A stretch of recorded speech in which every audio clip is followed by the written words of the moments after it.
sugannahay xagga shacbigu oo runtii dagaal xoog leh lagu qaaday khawaarijtii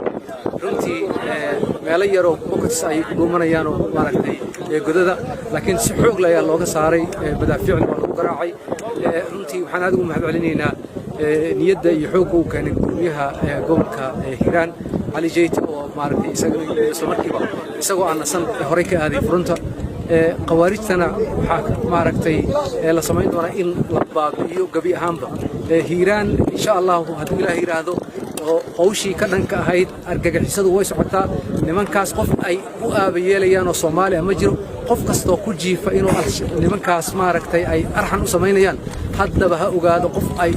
maaragtay naxariis u samaynayaan ma jirto sidaa darteed waxaa ka go'an dhammaan dadka deegaanada gobolka Hiiraan in ay qoriga qaataan oo iska celiyaan khawaarijtaas waa kuwa dadka laynaya waa kuwa masaakiinta baabi'inaya waa kuwa caruurta laynaya waa khawaarij calaamadihii khawaarijta oo dhanna waa maaragtay waa ku sifoobay sidaa darteed yaa maaragtay reer Hiiraan oo dhan waxay hadda u midaysan yihiin sidii khawaarijtaas la isaga dulqaadi lahaa dagaalkiina waa lagu jibiyey shalay iyo maanta midkoodii iyo dhaawacooda ay goranayaan maaragtay xaalkuna waa maaragtay hadda si wanaagsan ayuu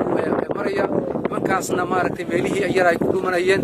hadda carar ay ku sii jiraan waxaad arkaysaa markii dagaal iska horimaad u yimaado inay cararayaan laakiin ay yaqaanaan inay wax qarxiyaan ama miinooyin dhulka ay ku aasaan taasna waa sababta keentay in maaragtay la dabageli waayo laakiin cararkoodii ayaa lagu daba jiraa insha Allah waana la soo afjaraya waana laga guulaysanaya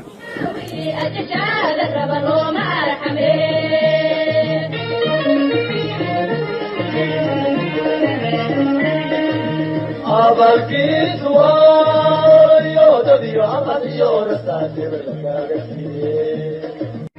kalana aroortaasugayna